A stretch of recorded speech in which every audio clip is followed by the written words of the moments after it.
Okay, recording's on. Welcome everyone. Thanks for joining me for our webinar on drop 7 kilos before Christmas, or in the next 7 weeks, because there's only 7 weeks until Christmas at this point. So we're going to be talking about how you can drop 7 kilos in the next 7 weeks and the reasons why your diets haven't worked so well for you in the past, or why you might have lost weight and then gained it back again afterwards, and the hidden things that could be holding you back from losing weight. So let's get into it. I'm going to just share my screen now so that you can see the slides. There we go. Okay. So let's talk about drop 7 kilos before Christmas without feeling hungry or counting anything. Let's go. So this is what we're going to cover today. First of all, who am I and why am I talking to you about this? We're also going to look at, as I said, why your diets haven't worked before. 5 specific things that can be holding you back from losing fat and how you can do things differently now. Okay, let's get into it. So here I am. For those of you who haven't met me, Kylie Russell, and I am a Bowen therapist and a nutritionist. So I've been working for many years in Bowen therapy, and if you don't know what that is, it's a bodywork technique. So I work with people who have got pain of some description, potentially back pain or neck pain or something along those lines. And Bowen therapy is a lovely, gentle bodywork technique that seems to get quite long-lasting results for people. So often I see people who have tried everything else before. They've been to all the different practitioners and they feel like they're stuck with it. And finally they discover Bowen therapy and things go fantastically from there. So now I'm also a nutritionist, which is why I'm talking to you about weight loss. And you can see a couple of the various courses that I've done there to study nutrition and Bowen therapy, and I've done a bit of exercise science as well. So I'm working with women, and that doesn't mean that the men are not welcome, because they certainly are, but predominantly I work with women who feel stuck with their weight loss because they've tried so many ways of dieting before. So I help people uncover those hidden things that are holding them back so they can finally get past the weight issues and move on with their lives. So I'd like to tell you the story about one of my close friends. So she had a long-term health problem in her teens. So she was, while she was at school, she was very exhausted all the time. Not just tired, but exhausted. You know, she couldn't get out of bed in the morning. She would sleep during the day. She struggled to stay awake at school. She was unwell for years and years, until finally, after about 6 years of being unwell, she actually found out that she had celiac disease. So her gut was well on the way to being destroyed. And for the next few years, I helped her to start healing her gut. But due to the fact that she'd been unwell for so long, the weight just crept on more and more with each year that passed because her gut was just not functioning properly. So when I originally heard about this way of eating that I'm going to talk to you about today, I encouraged her to try it, but being a teenager, they can be quite resistant to new ideas and overly keen on the idea at that point. So a couple more years went by, and because of her health conditions that continued, she continued to gain some weight. And she felt like she couldn't give up some foods. And in particular, they were rice and potatoes and those starchy kinds of foods. So it's funny how we often crave the very things that are bad for us. And that's exactly what was happening to her. So eventually, just a couple of months ago, for some reason, it was the right time for her and she decided to give it a go. So she decided on the weekend and set herself a date to start on Monday, and said, okay, I'm going to give this a try and just see what happens. So in that first week, she lost 6 kilos. So do you think that she might have been motivated to continue? So very quickly, she found that she really no longer needed to have the rice and potatoes, and she has steadily lost weight since. and she's just tipped the 20 kilo mark, so 20 kilos lost in a few weeks. So not only is she very pleased with her achievement, but her health has actually improved so much more in these few weeks than it has in years, really. She'd struggled with chronic sinus problems for many years, and she hasn't had any issues with that since she started eating this way. She has more energy, excuse me, and every day when she sits in the lunchroom at work, her colleagues comment on how good her lunch smells and looks. So before guiding her through this particular program, I was very confident that this way of eating worked for weight loss. But having seen her come through that, I know for sure how effective it is both for weight loss and for improving your overall health. And that's a big part of what I want to share with you today. So now I'm just going to come back to me for a moment and stop sharing my screen, because I can't actually see any questions that you post in the box there whilst I'm sharing my screen. So I'll keep popping backwards and forwards to check on your questions, and otherwise we'll keep on going. So I'll go back to my shared screen, and okay, we'll continue. So let's talk about why your dieting hasn't worked in the past. And many people find that they have been successful in losing weight, but they tend to gain it back again when they make some changes. So when you stop being so strict on the diet, or a bit of time goes by, and people find they just gain that weight back before. Many people also find that when they're dieting, they're always hungry, and they're feeling like they're having to deny themselves the food that they want, and the cravings can really get quite out of hand. So I'm going to talk a bit about cravings today too, because that's a really big part of being successful on a weight loss program, is to make sure that you can keep those things under control. And I can tell you right now that it's got nothing to do with willpower whatsoever. So if you've not been successful with your weight loss in the past and you haven't been able to resist certain foods, just know that that's not a lack of willpower on your part. It's all about your body chemistry. So, okay, so let's talk about first why these low-fat diets really seem to fail in the long term, especially for people. So when we think about in the days of our grandparents, everyone was eating fatty food. So they cooked with lard, they ate the offal, they used butter because there was no margarine back then. Their dairy products were straight from the dairy with all the fat still in it. They ate all this fatty food, and yet there was very little obesity. So it was interesting that given that there was very little obesity, the government and the powers that be, who know all in nutrition and know what's best for all of us, decided that we should be eating a low-fat diet. So margarines and seed oils like sunflower oil and canola oil were heavily promoted as the new big things. And the people listened and believed what they were told, because, they were being told by the people who know.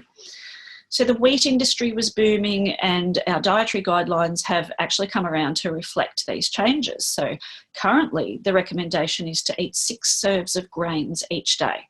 So that's a lot of bread and pasta and those sorts of foods.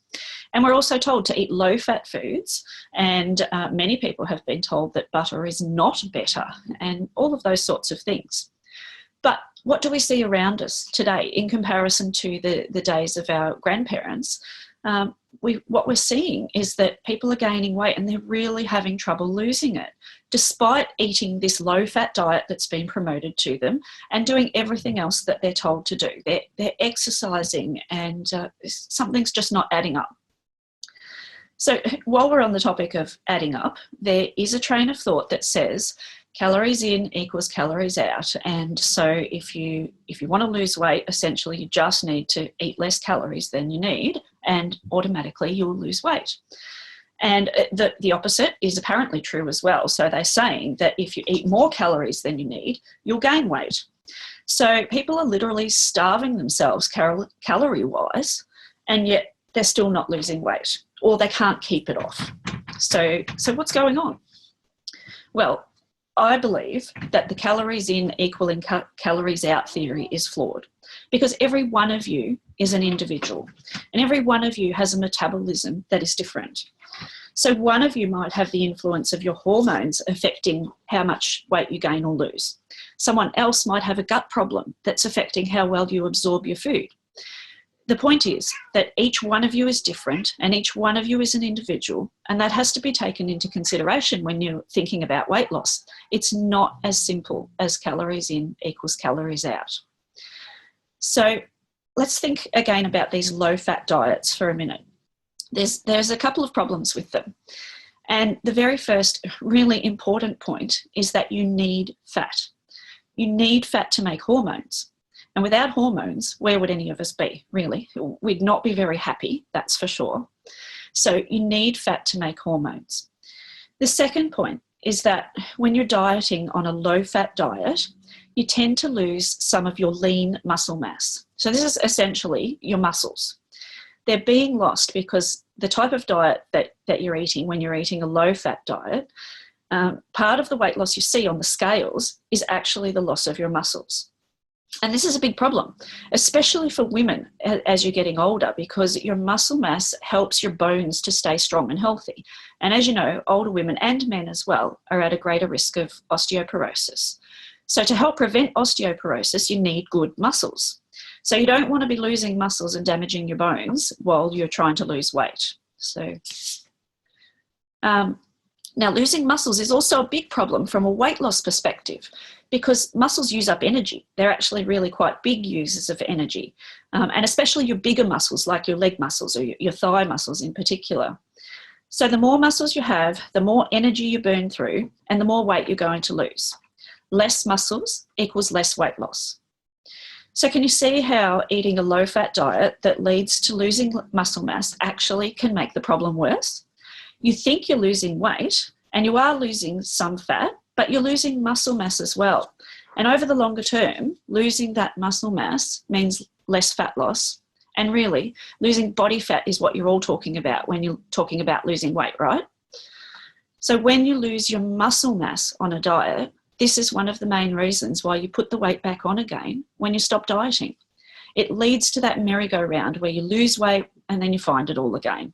You lose weight and then you find it all again. So low-fat diets mean less hormones, they mean less muscles, both of which lead to a less happy you. And to top that off, you're hungry.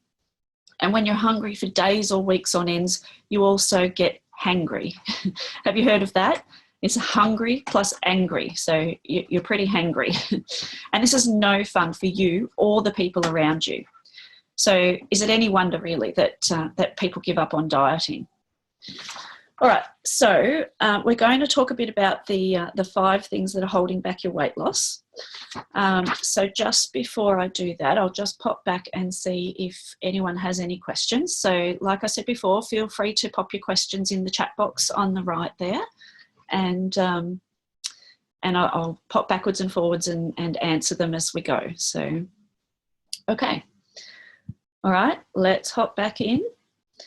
And we're going to have a look at the first factor that's holding back your weight loss. So preparation, or more importantly, lack of preparation. And this is not a criticism of the things that you do when you start doing a diet, but more a lack of information that leads to lack of preparation. So as you've probably found out, when you start a new diet, you need time. You need time to prepare. You need to know what food you're going to be eating. So you need some sort of resources to provide that for you. So, you know, things like food lists and meal plans and recipes and so on. So there's a saying that goes, success is where opportunity meets preparation. So I'm sure many of you have been in this situation where you've started a diet and you found yourself stuck for what to eat. So you're hungry and you have nothing in your fridge or your pantry that you can grab to eat. You're either hangry or you're hungry, or you eat what's in there anyway and you feel guilty and you feel like a failure because already you've broken your diet.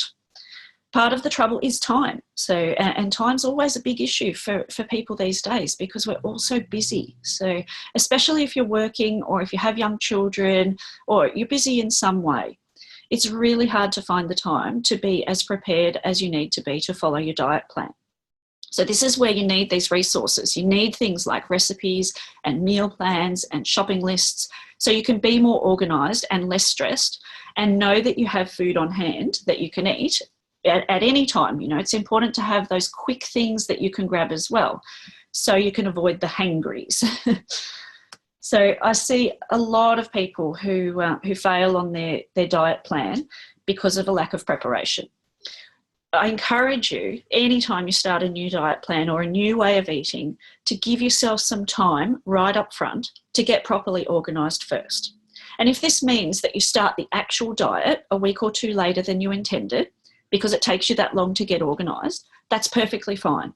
Because the time that you put in up front to get organised is going to mean that you'll be much more successful in the long run. So I want you to think of it as time very well spent. Okay? Alrighty, number 2 is the food itself. So we already talked about the low-fat fad and how it actually works against you rather than for you, and how it leads to you finding back that weight that you've lost. So what should you be eating instead? I found one of the most successful diet plans, or I like to call it a way of eating actually, because people love it so much that they get such good results from it that it really does become a way of eating for them rather than a diet. And this is what happened to the young girl that I was telling you about earlier. So it's really become a way of eating for her, and she feels like she doesn't have any cravings for those other foods any longer, and this is just the way that she is now. So, and this is a low carb way of eating. So does everyone know what carbs are? So I'll just explain that for a minute. So carbs are carbohydrates, which are what we call a macronutrient. So you've got your macronutrients are carbohydrates, protein, and fats. These are the big nutrients, or the macronutrients, that we eat in our diets. And the micronutrients are the small things, and they're your vitamins and your minerals. Carbohydrates are all the foods that actually break down into sugar in your body. So sugar itself is a carbohydrate as well, and it breaks down into sugars in your body. Fruit is also a carbohydrate, and it breaks down into sugar in your body. And grains are also a carbohydrate. This is things like bread, pasta, rice, anything made from flour. And vegetables are also carbohydrates. The thing is that not all carbohydrates have the same effect on your body. And it depends on the type of carbohydrate that you eat as to how much it affects your body. What happens is that when you eat a carbohydrate, your body digests it. And as I said, these foods break down into sugar in your body. Now, I want you to think of your body like a sugar bowl. It's literally full of sugar. Our bodies store sugar so that we always have some available to make energy with. When you eat food that's broken down in the body to sugar, you've got more sugar floating around, and it's actually floating around in your bloodstream. Now, sugar in your bloodstream is actually very dangerous to your body. It causes a lot of damage to your cells. So your body, in its infinite wisdom, has a way to get that sugar out of your bloodstream, and it's a hormone called insulin. Now, you've probably heard about insulin before, especially if you know someone who has diabetes. Insulin is released by your pancreas, and its job is primarily to get that sugar out of your bloodstream. How does it do it? It packs it away into your body. Some of this is put into your sugar storage places, and one of these places is your muscles, and it's then used to make energy. Some of the sugar is used up by your brain because your brain likes to use sugar as energy, and some of it is stored as fat. So insulin is actually your fat storing hormone. When there's insulin around, your body is in storing mode because it wants to get that sugar out of your bloodstream. So, and when you're in storing mode, you're in fat storing mode. So when there's insulin floating around all the time, it wouldn't matter how much you exercised or how much food you ate. When there's insulin there, you're not going to be losing any fat. Full stop. So just to recap that, normally your body is using sugar or glucose, a carbohydrate, as its source of fuel for making energy.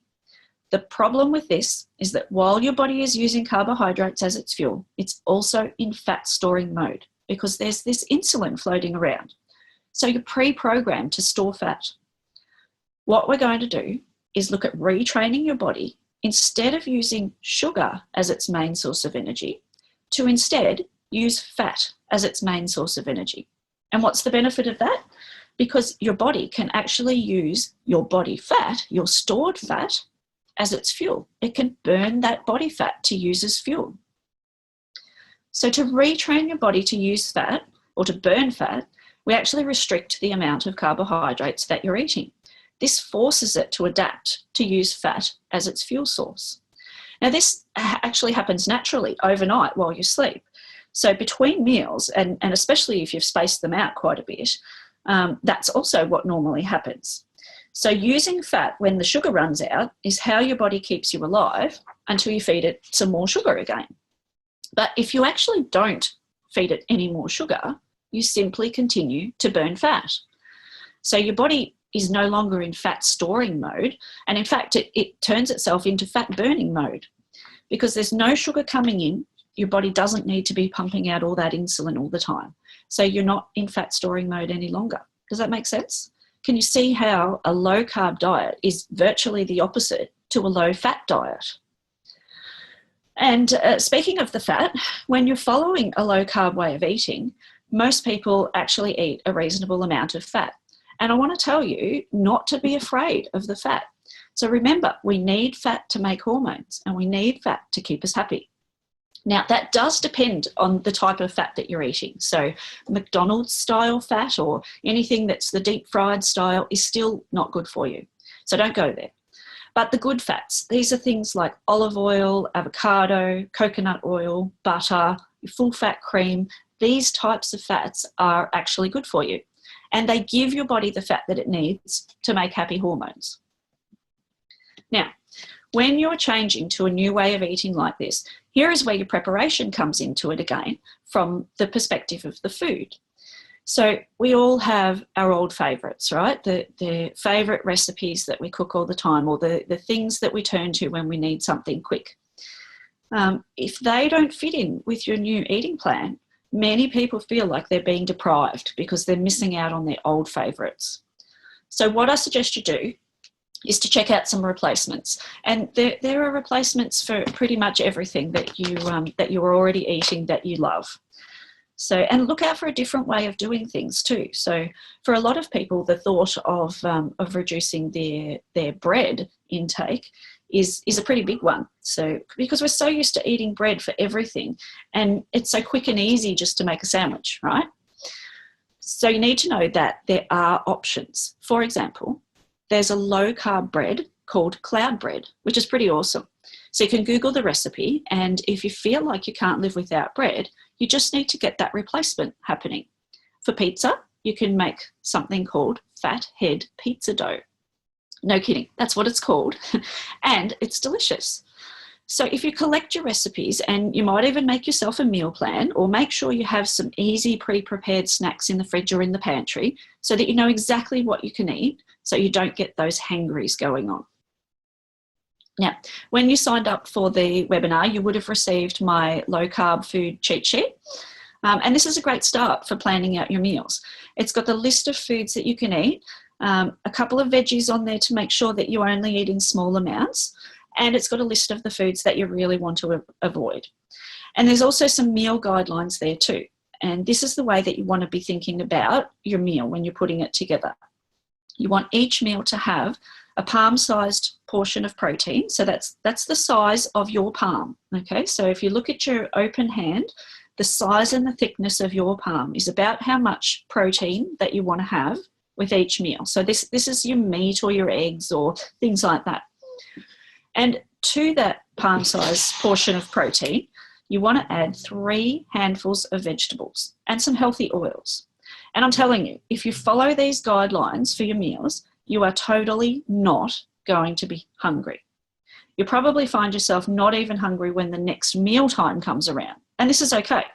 It's a great way to eat when you're hungry instead of when you think you should be eating. Okay, I'm just going to pop back for a minute and just see whether you guys have any questions. No, we're all good? Okay, cool. Let's keep on going. All right, number 3, move that body. All right, exercise. Did we all groan? It's a simple thing, and it comes back to what we were talking about earlier with your muscles. So remember that your muscles are a huge user of energy, and more muscles equals more energy used equals less fat stored. So yes, the exercise does play a part in fat loss, but I see so many people literally knocking themselves out at the gym, doing cardio workouts, and they're eating just salads, or they're not eating much at all, and they're hungry all the time, and they are just not losing weight, like nothing, not a scrap. And it seems so unfair. But the thing is that when you are doing a large amount of cardio style exercise, it can actually become a stress on your body, and stress will stop you from losing weight. And also, if you think about what we've talked about so far about muscles, you'll see that the answer becomes pretty obvious. More muscles equals more fat burning. So exercise becomes about building up some muscles. And the easiest way to do this is with some weights or some strength training. So now if you can hear that howling in the background, that's one of my cats. And if any of you have cats, you'll know that they rule the house. And right now, one of them is making his presence well known. So it's not somebody being murdered in the background, I promise you. Now, strength training. All you need is some simple dumbbells. And, you can even buy these from Kmart these days. Google yourself a workout video and go for it. But we're putting the focus on strength training, not necessarily on your cardio type exercise. So put a bit of focus on your legs as well, because building up your thigh muscle to burn fat more quickly, because these are big muscles that use up a lot of energy. So get some squats going or some lunges and build up your thigh muscles, because they're going to be burning through a lot of your energy, and that will avoid it being stored as fat. And if you also do some walking, you're all good. So you don't have to knock yourself out at the gym. So, and if you do already have a gym membership, that's perfectly fine. Just ask your personal trainer there, or the person who writes a program for you, to write you a more strength-based training program rather than a cardio-based training program. All right, let's talk about some hidden things that are holding you back here from the perspective of your hormones. And a lot of people have this hormone having going on in their bodies. So we've already covered some of this section on hormones, as we've talked about how you need fat to make hormones and the role that it plays in storing fat when there's sugar or glucose from the carbs in your diet. But your thyroid hormones can also make a really big difference to weight loss. When your thyroid is underactive, typically you will gain weight. Thyroid hormones are the controller behind your metabolism, and how well your thyroid hormones function actually determines how well your metabolism works. So if your thyroid is underactive, you're going to notice things like, as I said, gaining weight, but also feeling tired, or maybe it's just that dead tired, really, really fatigued feeling. You might be constipated because your metabolism is going slow, and your skin is dry and it could be itchy. Your hair could be falling out and it's really dry, and you feel cold even when other people don't. You might have brain fog, which is where you can't concentrate and your memory isn't working properly, and you may even feel depressed and probably quite unmotivated. Excuse me. So if your thyroid is underactive, you just won't be able to lose that weight. Now, stress. Stress is a big issue when you want to lose weight. Cortisol is another hormone, and it's released in the body when you are stressed. And cortisol has a typical rhythm of release over the course of the day. And that's a more healthy way that cortisol works to keep you de-stressed. But when you are stressed, this cortisol rhythm becomes disrupted. And high levels of stress or long-term levels of stress lead to higher levels of cortisol, and this leads to weight gain. And it also can be behind your sugar cravings or your carbohydrate cravings. Cortisol also contributes to the storing of fat around your belly, and it slows down fat burning. It creates insulin resistance. So this is where the insulin's floating around in your body, but the sugar is actually becoming resistant to being packed away by the insulin. So this becomes a real problem, because you've got this dangerous sugar floating around in your bloodstream, and you've got all this insulin hanging around all the time trying to deal with the sugar. And if you remember, while there's insulin floating around everywhere, you're in fat storing mode. And the other thing that happens with cortisol is that creates a lot of inflammation in your body, which also prevents you from losing weight. It increases the rate at which you store fat, and it's just much more difficult to lose weight, no matter how much you exercise or how good your diet is. So you could have a perfect diet and you could be doing a great amount of exercise, but if you're really stressed and you've got this cortisol floating around, you're just going to be really stuck on losing weight. So, and along with the stress comes sleep as well. So if you're not sleeping well, you're stressed.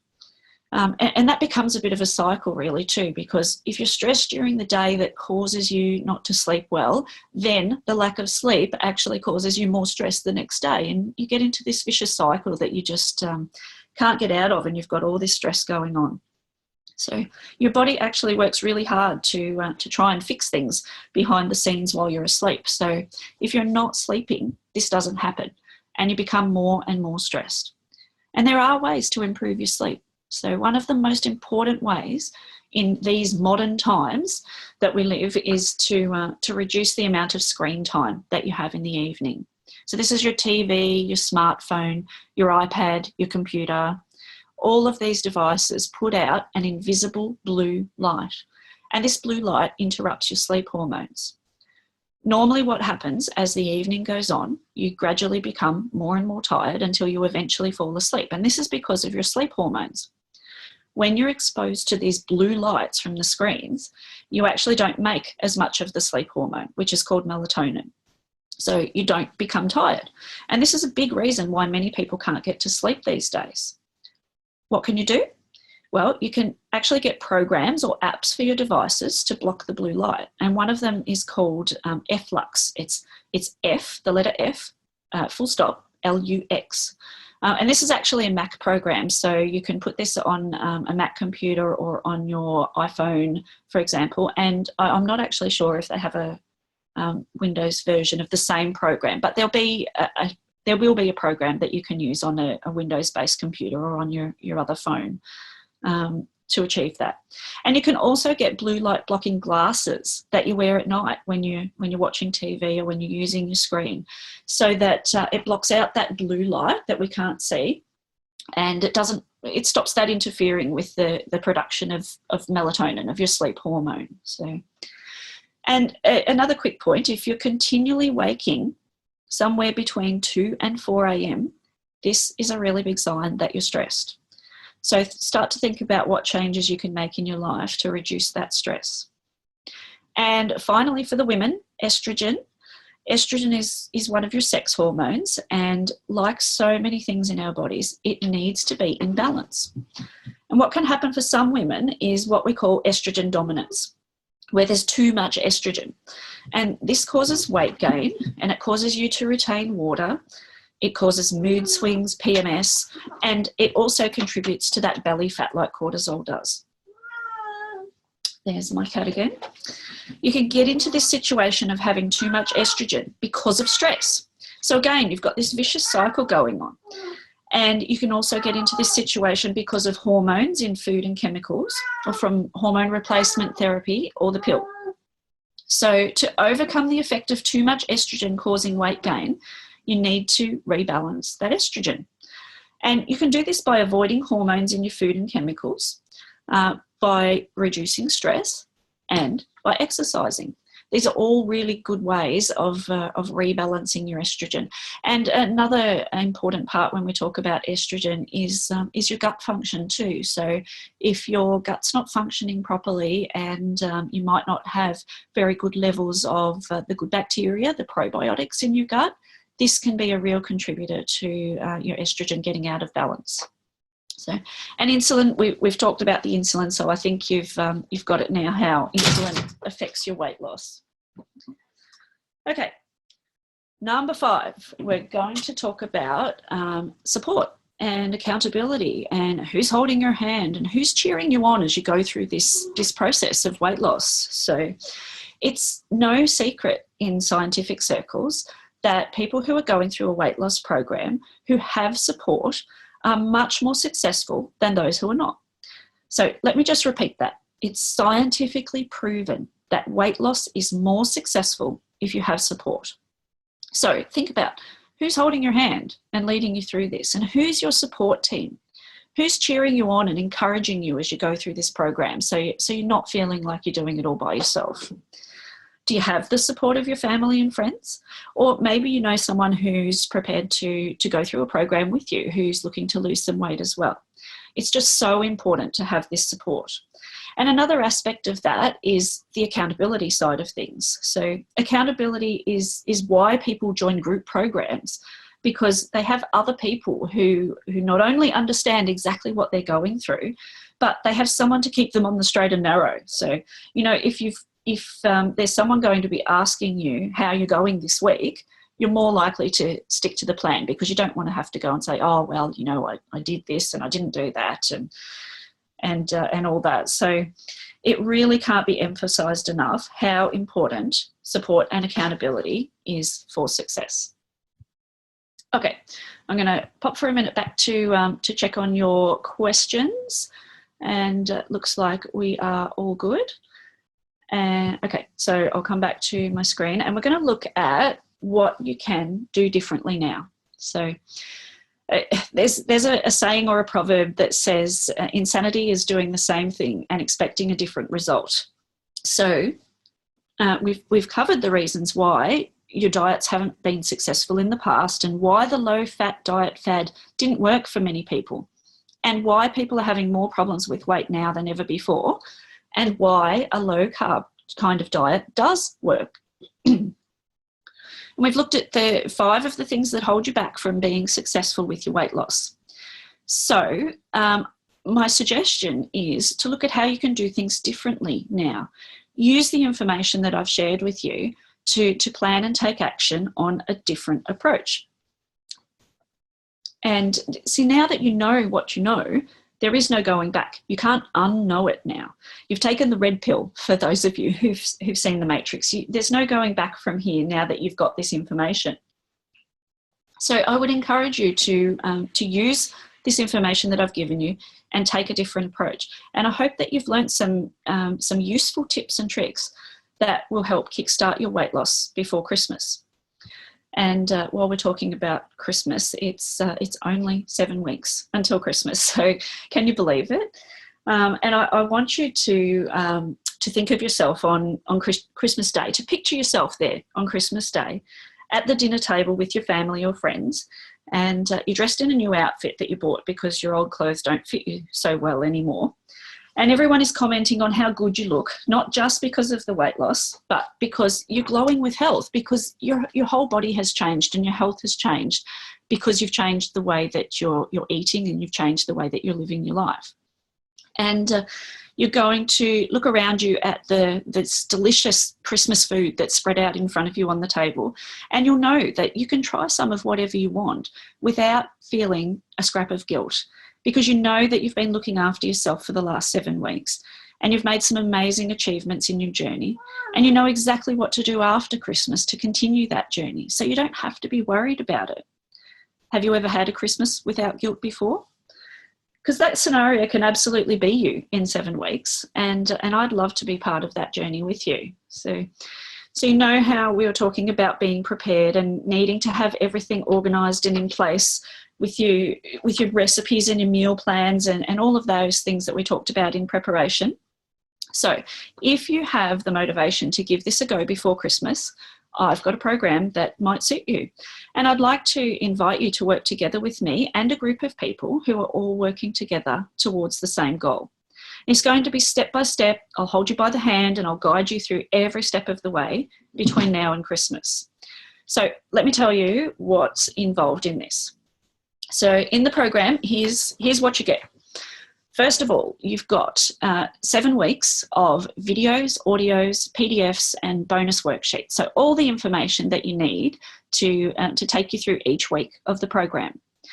Each week we're going to have a live webinar with me to go over the topic that we're talking about that week. So, you know, we're going to do preparation in that first week, and then we're going to talk about the food, and we're going to talk about cravings, So each week we'll go over that week's topic in the webinar, and I'll answer any questions that you might have, and we'll see what's come up for you that week as well. And if you can't attend live, all the webinars are going to be recorded, so you can just watch them later on, and we can go through other questions that you have. So you also get lifetime access to our private Facebook group for support and motivation. So you can see how everyone else is going on the program and what it's possible to achieve, and learning from each other's experiences. But this is where we're talking about that support and accountability. So we're going to be offering each other encouragement, support, motivation. There's no judgment in this. It's all about that positive support to get you through. All right, as I said, we spend the first week on preparation. So you're going to get everything you need to know to prepare for the following 6 weeks on the diet, so you achieve the best success possible. And this is going to be things like foods list. And what you can see here is a copy of the food list that you got when you signed up for the webinar. But also you're going to get another list with snack ideas. You're going to get shopping lists.